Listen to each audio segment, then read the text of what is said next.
Le mercato du FC Barcelone s'annonce tout simplement explosif. Entre Julián Álvarez et Alessandro Bastoni qui veulent rejoindre le Barça, un possible départ de Robert Lewandowski, et la piste surprenante Alexander Sørloth, le club catalan prépare une véritable révolution.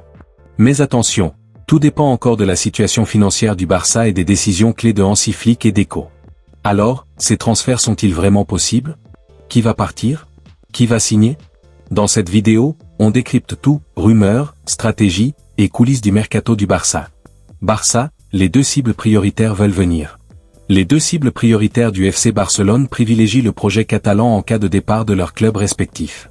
À chaque jour sa petite victoire pour le FC Barcelone. Plus le mercato estival approche, sa date n'a pas encore été fixée en Espagne. Plus les Blaugrana redoublent d'imagination et enregistrent de bonnes nouvelles dans les dossiers en cours. Ce lundi, Mundo Deportivo indique que Julián Álvarez, Atlético Madrid, et Alessandro Bastoni, Inter Milan, ont, respectivement, pris une grande décision au sujet de leur avenir. En effet, en cas de départ de leur club, ils privilégient le projet du Barça. Pour l'attaquant argentin, une arrivée en Catalogne pourrait même être envisageable dès l'été prochain, malgré un contrat qui court jusqu'en 2030 avec les Colchoneros. Le joueur de 26 ans est encore en pleine réflexion, mais aurait déjà fait le choix de ne pas rejoindre le Paris Saint-Germain et Arsenal, deux géants européens qui ont manifesté leur intérêt récemment. Le Barça a un plan pour Alessandro Bastoni. Le transfert de Julián Álvarez dépendra aussi de la volonté, ou non, de l'Atlético de vendre son joueur vedette après seulement 2 saisons passées au club. Un budget de 100 millions d'euros a été fixé par le FC Barcelone selon Mundo Deportivo. Du côté du défenseur central italien, le dossier semble plus réalisable. Le joueur veut changer d'air après avoir presque tout remporté avec les Nerazzurri, et souhaite rejoindre le Barça. Il ne manque plus que l'accord final d'Hansi Flick avant de pouvoir passer la vitesse supérieure. Un prix oscillant entre 70 et 80 millions d'euros est évoqué.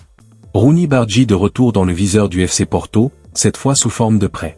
Rooney Bargi, ailier suédois de 20 ans, qui avait été ciblé par le FC Porto l'été dernier avant de choisir de quitter Copenhague pour Barcelone, revient dans l'orbite des Dragons, 1 an plus tard.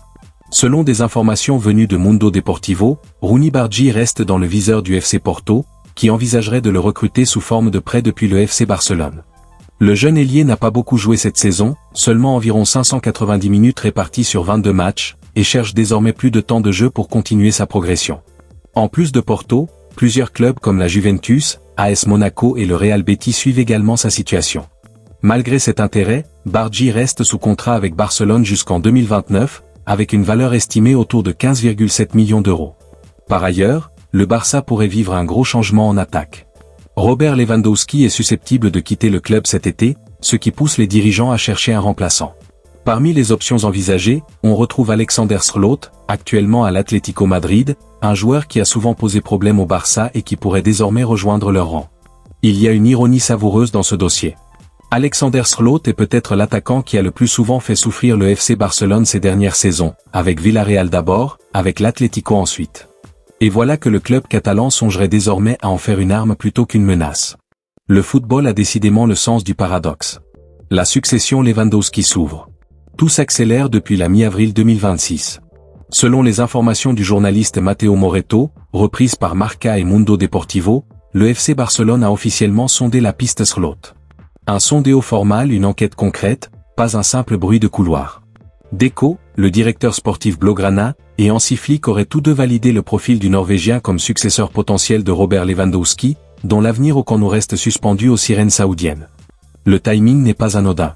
Le Barça avait tenté de recruter Julián Álvarez, sans succès face à la concurrence de Manchester City et du PSG.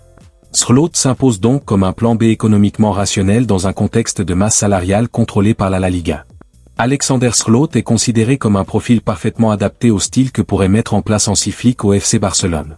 À 30 ans, il n'est plus un joueur en phase de découverte, mais bien une valeur sur du football européen. Avec son gabarit impressionnant, 1,92 mètres, il s'est forgé une réputation d'attaquant efficace et constant. Il avait déjà marqué les esprits à la Real Sociedad avec une saison à 23 buts, puis encore plus à la Villarreal CF où il avait explosé avec 34 réalisations. Aujourd'hui, à l'Atlético Madrid, il continue de montrer sa fiabilité malgré un rôle parfois de remplaçant. En une centaine de matchs avec les Colchoneros, il affiche environ 41 buts et plusieurs passes décisives, preuve d'une efficacité régulière même sans être toujours titulaire. Son profil puissant, expérimenté et clinique devant le but explique pourquoi le Barça le considère comme une option sérieuse pour renforcer son attaque. L'agent de Robert Lewandowski attendu en Serie A, une prolongation au Barça qui patine, Ibrahimovic en coulisses, le dossier du Polonais s'emballe à 6 mois de la fin de son contrat. Fabrizio Romano confirme que l'Italie est une piste très concrète. Robert Lewandowski n'a pas encore tranché sur son avenir, mais les prétendants, eux, s'activent. L'attaquant polonais, dont le contrat avec le FC Barcelone expire le 30 juin 2026, se retrouve au cœur d'un mercato qui s'annonce explosif. Du côté catalan, les Blaugrana ont formulé une offre de prolongation à la baisse que le joueur n'aurait pas acceptée.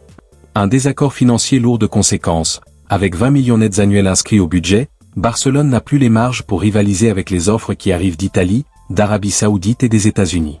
C'est Fabrizio Romano qui confirme le sérieux de la piste italienne. Pini Zahavi, l'agent historique de Lewandowski, doit se rendre en Italie pour évaluer concrètement les propositions de la Serie A. Du côté du Milan AC, les contacts avec l'entourage du joueur sont déjà amorcés. Zahavi entretient par ailleurs de bonnes relations avec Tar et son staff, un lien noué lors d'un précédent transfert en août 2024. Surtout, Zlatan Ibrahimovic voit en Lewandowski l'homme providentiel pour relancer un club milanais qui cherche un avant-centre de classe mondiale sous les ordres d'Allegri. La Juventus suit le dossier avec une attention tout aussi soutenue. Spalletti et la direction bianconera ont identifié un secteur offensif à renforcer en priorité, et le profil de Lewandowski, expérience, efficacité, leadership coche toutes les cases. Reste l'obstacle principal, les clubs saoudiens et les franchises MLS, capables de proposer des salaires que ni la Juve ni le Milan ne peuvent aligner. La décision finale du Polonais dépendra moins du projet sportif que de l'équation financière. Et sur ce terrain-là, l'Italie part avec un handicap. Une chose est claire, le FC Barcelone est à un tournant décisif de son histoire. Entre ambition XXL avec Julian Alvarez et Alessandro Bastoni, incertitude autour de Robert Lewandowski, et solutions alternatives comme Alexander Sørloth, tout peut encore basculer. Le mercato s'annonce long, intense et plein de surprises. Alors restez connectés, parce que chaque décision pourrait changer le futur du Barça. Dis-moi en commentaire, qui doit signer en priorité selon toi? Like, abonne-toi, et ne rate aucune actu du Barça.